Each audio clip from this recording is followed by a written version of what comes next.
los disturbios y saqueos protagonizados por manifestantes y encapuchados en el sur de Bogotá, así como las declaraciones del presidente de la CUT, quien afirmó que los bloqueos en Transmilenio hacían parte del plan de paro, siguen siendo tema en Colombia. Ana Milena, esta mañana, en nuestra primera emisión de noticias, el líder sindical intentó justificar su pronunciamiento, mientras el alcalde Carlos Fernando Galán reiteraba que lo denunciará penalmente por violar el derecho a la movilidad de millones de ciudadanos. Después de una noche de ataques contra locales comerciales y semáforos, estamos en vivo desde Yomasa, en el sur de la ciudad, acompañando, por supuesto, a los ciudadanos afectados por el vandalismo. Julián Ríos, ¿cuál es el panorama a esta hora? Hola, Ana Milena, muy buenas tardes. Sí, del lado de la gente en este momento, pues la situación es de calma, pero fueron verdaderamente 2 días de terror los que vivieron los habitantes aquí de Yomasa, en el sur de Bogotá, y es este punto exacto donde confluyen exactamente la avenida Boyacá con la avenida Caracas, y es esta esquina, esta calle donde siempre se presentan estos disturbios. El día de ayer fue uno de los más violentos enfrentamientos entre la fuerza pública y vándalos aquí en este punto. La red semafórica terminó totalmente destruida y algunos locales comerciales y supermercados fueron saqueados. Hoy los comerciantes están tratando de arreglar algunos de los locales que fueron afectados por piedras, y también hace pocos minutos terminaron de retirarse aquí personal del distrito que estaban reparando los semáforos, pero desde muy temprano en las horas del día de ayer en la noche, nuestro ojo de la noche empezó a registrar paso a paso cómo fue lo que ocurrió aquí en este sector del sur de Bogotá. Veamos. Destrucción, saqueos, bloqueos, capturas y mucho malestar dejó la jornada de las protestas en Bogotá. En la localidad de Usme, decenas de jóvenes se tomaron el Puente de la Dignidad sobre la avenida Caracas. Otros la vía Usme Pueblo.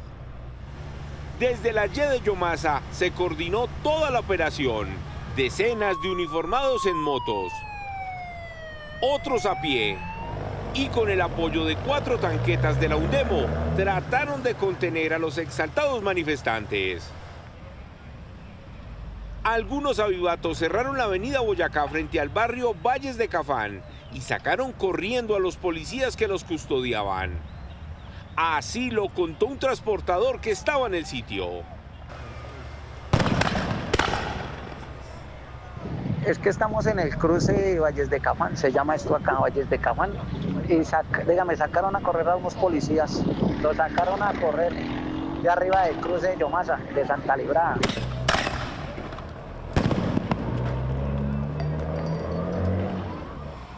Veinte minutos después se dieron cuenta que todo lo hicieron para quedar solos, y observen cómo saquearon un supermercado.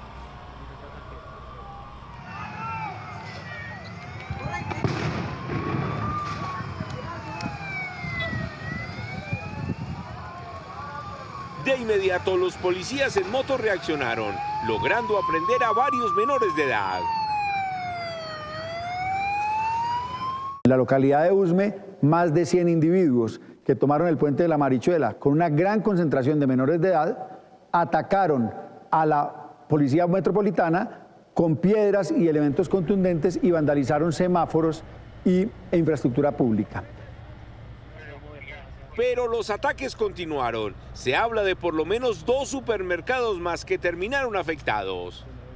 Mientras tanto, los vándalos y a patadas se subieron a la parte alta de los semáforos y acabaron con toda la red del barrio Santa Librada y la Marichuela.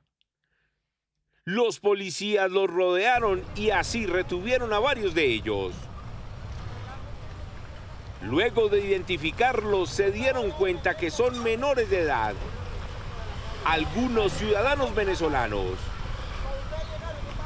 Instrumentalización de menores, violencia, destrucción, no están amparados por ningún derecho constitucional, son un abuso del derecho a la protesta y están utilizando como escudo ideologías y causas para el ejercicio de actos delictivos y agresiones directas contra Bogotá y los bogotanos.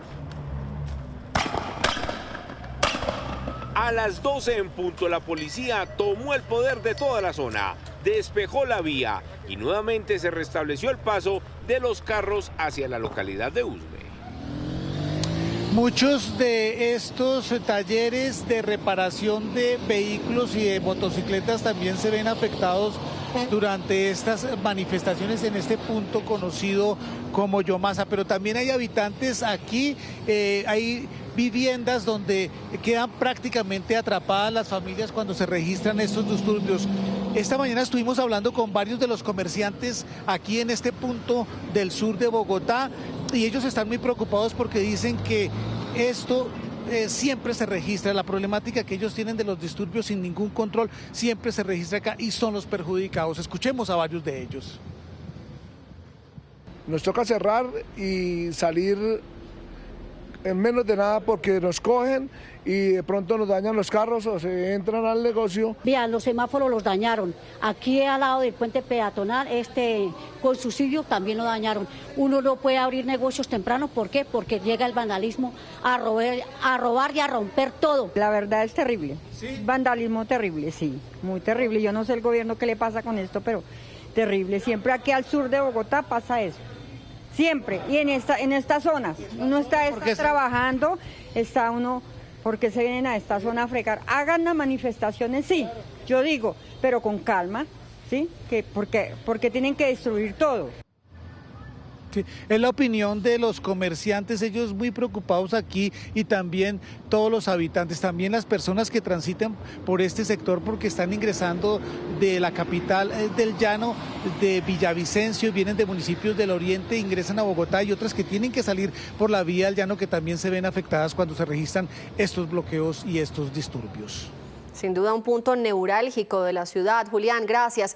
Y durante las 48 horas del paro nacional, Bogotá fue la ciudad más afectada en materia de orden público y sobre todo en aspectos como la movilidad.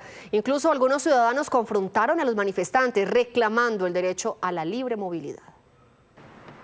Si Transmilenio mueve a diario a 4 millones de personas, paralizar y bloquear el sistema se ve así.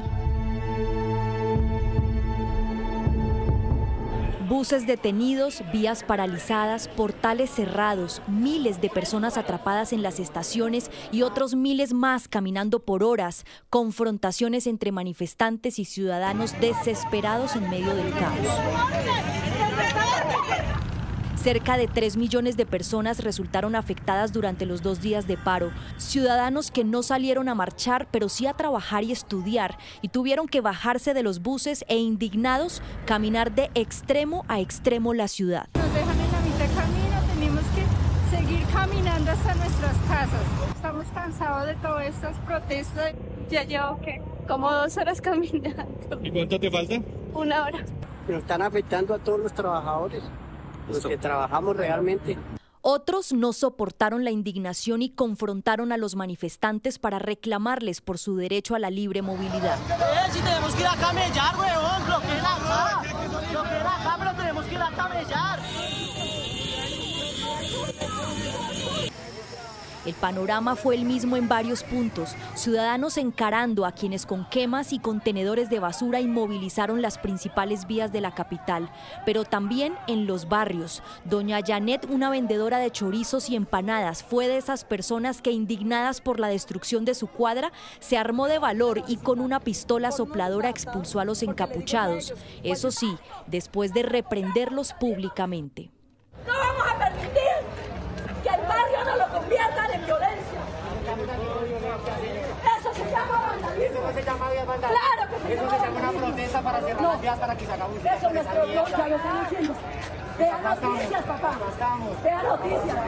Pero además de una crisis en la movilidad, saturación de las calles, el colapso en las vías y las confrontaciones entre ciudadanos, el bloqueo de Transmilenio también desencadenó en hechos violentos y alteración al orden público, encapuchados con bombas incendiarias atacando a la fuerza pública, disturbios, ciudadanos heridos y daños al mobiliario de la ciudad. Casos en los que, dice el distrito, el diálogo no funcionó y se vieron obligados a intervenir con la policía. Y hablamos con el presidente de la CUT, Fabio Arias, luego de sus polémicas declaraciones sobre los bloqueos a Transmilenio. Dijo que en el marco de las protestas se puede bloquear temporalmente los corredores de movilidad y que en ningún momento se puso en riesgo la salud y la vida de los bogotanos. La protesta social tiene dentro de sus múltiples modalidades en los bloqueos, o como se dice en el argot de los protocolos internacionales, la interrupción de vías o la suspensión exactamente de vías. Esa es una modalidad que se ejercita, hace parte de la protesta social, puesto que estamos evidentemente muy molestos con las decisiones que está tomando la comisión, que tomó la Comisión Cuarta del Senado sobre una reforma laboral que en vez de recuperar derechos, hace trizas las perspectivas y la recuperación de esos derechos. Entonces, aquí hay que decir de fondo, ¿sí?, que esos bloqueos temporales, mientras no afecten la salud y la vida, hacen parte de los protocolos internacionales para protestar. Discúlpeme, pero lo interrumpo porque no fueron temporales esos bloqueos. Estamos hablando de 2 días en los que la ciudadanía, por lo menos 2 millones de personas no pudieron ir a trabajar. Entonces, de paso le pregunto, ¿qué le responde a ellos que estaban reclamando esa manera de protestar? A esas personas que estaban lamentando los actos vandálicos, que estaban atentando con el patrimonio de la ciudad. Yo tengo que contestar aquí que, mire, nosotros hicimos una movilización el día miércoles desde el Parque Nacional hasta la Plaza de Bolívar. Y la sola movilización nuestra por las vías, pues obstaculiza sin lugar a dudas la movilidad. Y eso afecta, pero eso es temporal. Pero obviamente que yo no puedo estar diciendo aquí entonces que yo puedo pasar a que hayan unas acciones violentas. Nosotros no estamos diciendo eso, estamos hablando del derecho democrático a hacer bloqueos, no a hacer violencia. Y esos bloqueos en su inmensa mayoría fueron pacíficos, fueron dentro del marco del bloqueo temporal. Y por tal motivo lo que sucedió, especialmente hablo de Usme y lo que ha venido denunciándose de que se metieron a uno de los supermercados de allí, ese sitio, pues obviamente que nosotros no estamos de acuerdo con eso. Pero es que usted ayer en la Plaza Bolívar dijo, tal como lo planeamos. O sea, ustedes planearon parar el Transmilenio, bloquear el Transmilenio y, como dice el alcalde, joder a la gente. Dentro de las modalidades de la protesta social están los bloqueos, los cortes de vías de manera temporal. De tal manera que no es que lo hayamos planeado, es que esa es una constatación de situaciones que se dan en el marco de un paro y de una convocatoria de esta naturaleza. Lo que pasa es que la gente cree que un paro entonces no va a afectar a nada. No, algo se tiene que afectar. Lo que no se puede afectar es la vida y la salud de las personas. Y evidentemente nosotros, y lo constatamos en los diversos bloqueos que se hizo, que cada vez que pasó una ambulancia o alguien requirió exactamente una atención médica, nosotros inmediatamente procedimos a levantar o el bloqueo o a darle paso a las personas que estaban en esa situación. El Portal de las Américas lleva una de las clínicas más importantes del país, que es la de Bogotá, que es la Clínica de Occidente, y lamentablemente muchas personas no pudieron llegar a sus citas médicas porque no había transporte público. Es un derecho fundamental el que tiene la población a hacer la protesta, y hay garantías para ello y hay protocolos, y muy bien que se hayan venido consolidando los protocolos, porque lo que nos pasó en el estallido social no se puede volver a repetir en Colombia, y por eso estuvo muy bien que cada vez que hubo un bloqueo de alguna estación de Transmilenio aparecían los señores del distrito, que tienen como misión exactamente buscar el diálogo y la concertación con la población, y se hicieron, y por consiguiente ni la salud ni la vida de nadie estuvo exactamente en peligro. Arias, ¿qué le responde el alcalde Carlos Fernando Galán, quien anunció que interpondrá acciones penales en su contra tras escuchar sus palabras, asegurando que ustedes planearon esos bloqueos? Bueno, yo lamento que el alcalde Galán, esta discusión que se da en términos de la sociedad, que debería ser parte del cumplimiento de los protocolos y que debe ser un debate democrático entre todos nosotros sobre los diferentes derechos que tenemos y la forma en que ahí sí como se dice, que los transitamos, que los desarrollamos, pues hoy sean elevados a la nivel de los estrados judiciales. Yo no creo que la protesta social y los derechos sean un tema de los estrados judiciales, pero bueno, iremos también allá porque esa fue la decisión de él. No considero que eso sea pertinente. La democracia no tiene por qué resolverse por la vía judicial, sino que debe resolverse en los escenarios de la democracia. Bueno, pues el alcalde de Bogotá, Carlos Fernando Galán, aseguró que radicará una denuncia penal ante la Fiscalía contra el líder sindical por promover estos bloqueos en el sistema y violar el derecho a la movilidad de miles de ciudadanos. Para el alcalde Carlos Fernando Galán, escenas como estas resultan inadmisibles. Mientras algunos ciudadanos hacían uso de su legítimo derecho a la protesta, otros intentaban ejercer su derecho al trabajo y a la libre movilidad. Por eso, el reconocimiento por parte del presidente de la Central Unitaria de Trabajadores de que los bloqueos eran parte de la protesta generó la decisión del mandatario de demandarlo penalmente. La protesta, claro que está garantizada y se debe poder protestar, y eso lleva a disrupciones de la normalidad. Sin embargo, eso tiene que ser proporcionado. Y aquí lo que vimos es que esos bloqueos afectaron los derechos de más de 2 millones de personas en Bogotá que se vieron obligadas a caminar largas distancias porque les bloquearon el sistema. Y él lo confesó, él dijo, teníamos la intención y compañeros que participaron en este paro bloquearon para afectar la movilidad en Bogotá. Recalcó que ninguna instancia es aceptable cuando se trata de violar los derechos de los ciudadanos.